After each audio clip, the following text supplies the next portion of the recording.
All right, well, good morning, kindergartners, or rather, good afternoon by the time you'll probably see this. Happy St. Patrick's Day. Today we're going to read a book that's called That's What Leprechauns Do by Eve Bunting. Remember, when it says by, that means it's the author. Illustrated by Emily Arnold McCully. That means Emily McCully did the pictures or the illustrations. Illustrations mean pictures, and by Eve Bunting means that's the person who wrote the book. That's the author.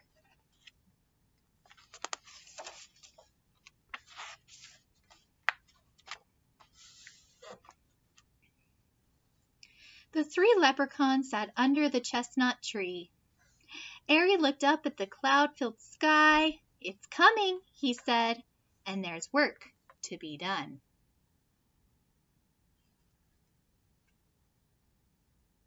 What do you think he means when he says this is coming?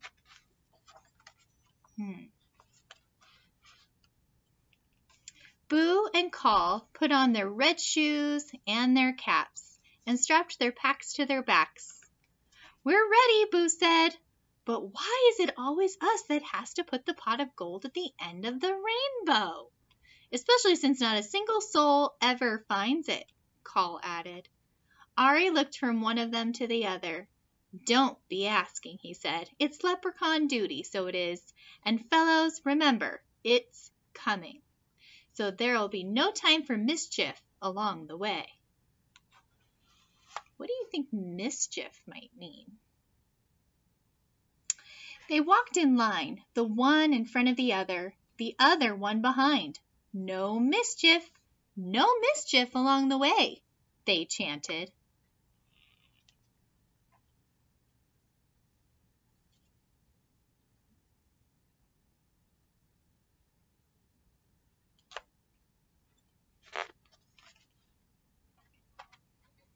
But when they got to Ballybunion Farm, they saw Mrs. Ballybunion's cow, Pansy, standing in the field. Ari whipped out the little bottle of red paint he kept in his backpack for leprechaun business. He ran across to Pansy. "Stand still, my lovely," he told her, and he painted her hooves scarlet red.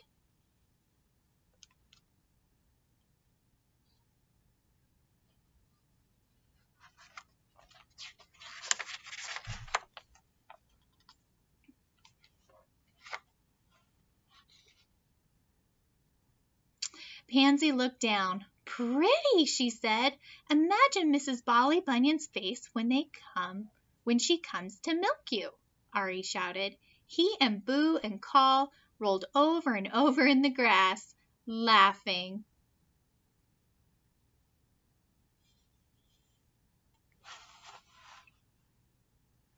"She'll think I've been to a dance." Pansy did a couple of small hop and steps to demonstrate. The leprechauns clapped and whistled. "We'd be delighted to join you in a waltz or two," Ari exclaimed, "but we're in a desperate hurry." "I thought there was to be no mischief along the way," Boo reminded him.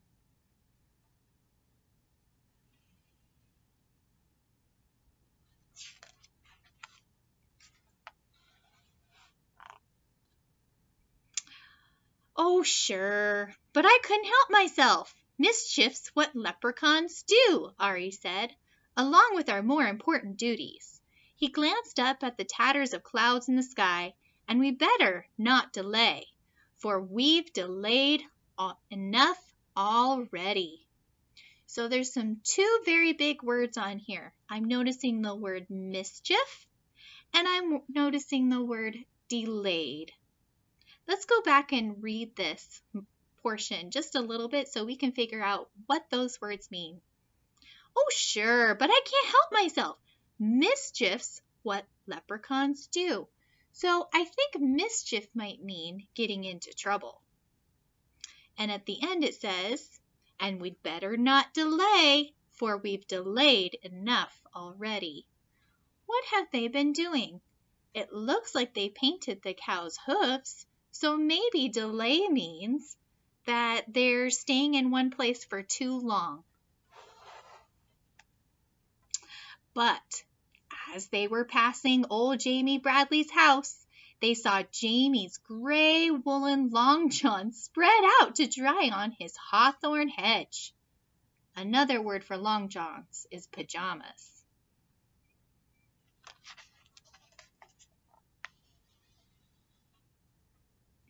The leprechauns looked at each other and grinned. Quick as a cat pounced, they ran across to the hedge and stood one on top of the other and the other on top of him. Ari reached up and tied the two long john legs together in a tight knot. They almost fell off each other. They laughed so hard.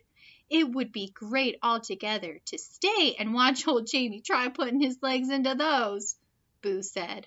But it will be a month of Sundays before they're dry, and we've no time to waste.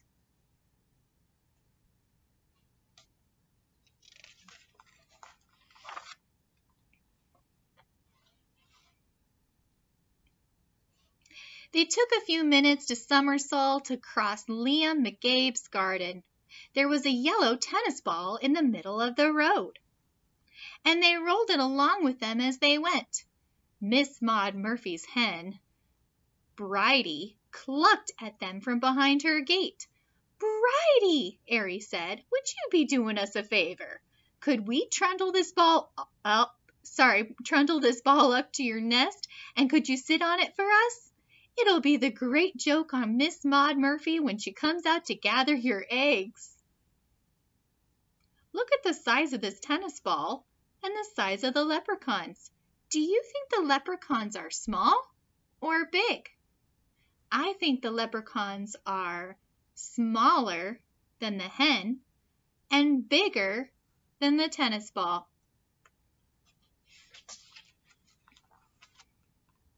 Bridie put her head to one side. It's not going to be easy sitting on that. But the three of you were so good to me, scaring that fox away from my hen house last night. I'll do it. Call stretched up and patted her wing. Thank you, Bridie. They squeezed themselves through the gate and tumbled the ball with them. Then they heaved it up and into Bridie's nest. Heaved means lifted. She gave a trial sit on it. Trial means testing it out to see how it works. Do you think it worked out okay? Let's find out. I'll be sore underneath myself for a week, she grumbled.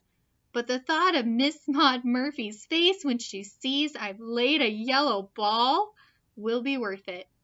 Won't that beat all? Carl gasped. The three of you can't help making mischief, can you? Bridie asked. That's what leprechauns do, Ari told her. Along with our more important duties. He stopped. Is that a spitting of wet I feel? What do you think the spitting means? It looks like that's a description they're using for the weather. Perhaps that might be rain if it's water.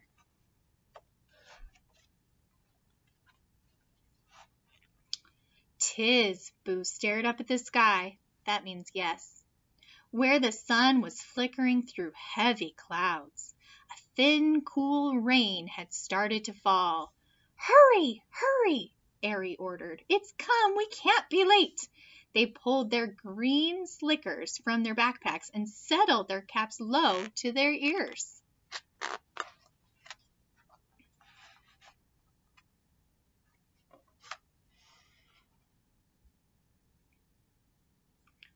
They are down there. Anybody seeing them racing along the road would have taken them for 3 green leaves. But they were leprechauns, and they had work to do. "Get them out! Boyos, get them ready!" Ari said. They took their little spades from their backpacks. Then they stopped for a minute to look up at the rainbow. Blue and green and yellow and pink that was arched across half the sky. "There it is," Ari said with satisfaction. "Come on!" They dashed across Paddywhacker's bog, found the place there where They kept the pot of gold buried for just such a rainbow occasion and dug it up. Ari stood in the middle of the bog. "Here," he said. The three of them placed the pot of glittering gold in just the right spot and watched the rainbow curve itself all the way down until it ended on top of the pot. On the last page, it mentioned a spade. A spade is a type of digging tool, and it looks like this leprechaun is holding the spade in his hand.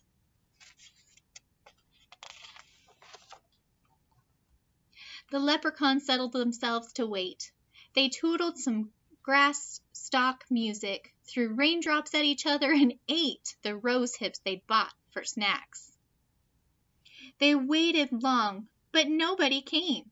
Once again, nobody came. "You'd think somebody would find it," Call complained. "Somebody will, someday," Ari said. "Maybe we should put up a sign," Boo suggested. "Pot of gold, this way." No, Ari said. "That's not how it's done. There's a bit of magic to the finding, and a bit of luck, and a bit of imagination, too. That gold's waiting for just the right person."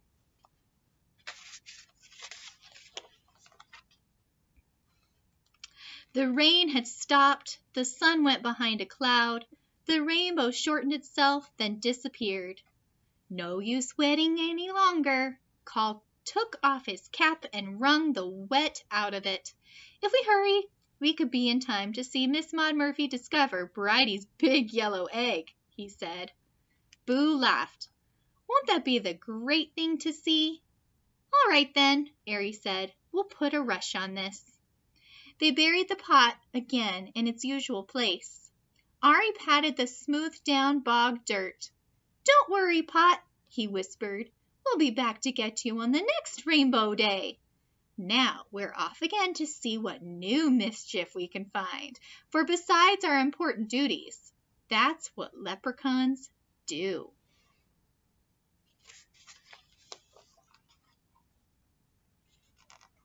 What are some things that you notice from the story are happening on this page?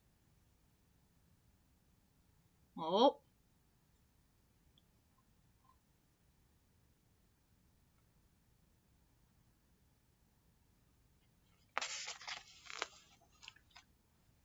That is the end of this story.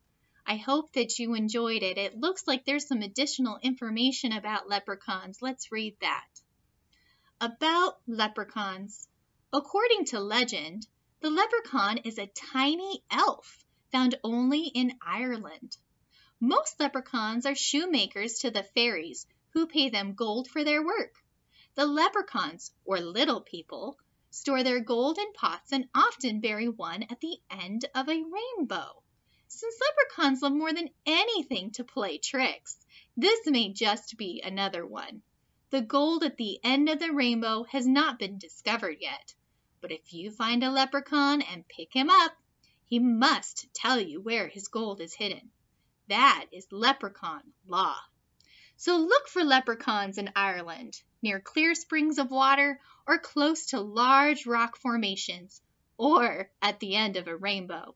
Listen for the sound of tiny hammers tapping or elfin pipes piping as small voices sing a fairy song. And maybe, just maybe, you will find the leprechaun's pot of gold. For a little extra fun, children, you might see if you can create a leprechaun trap today. Some suggestions on things that you might use are paper, an old shoebox, or string and tape and glue. You have some of these items in your bag at home, I'm sure, but make sure you always ask an adult for help. I hope that you have a really good rest of your happy St. Patrick's Day, and we'll see you soon. Bye.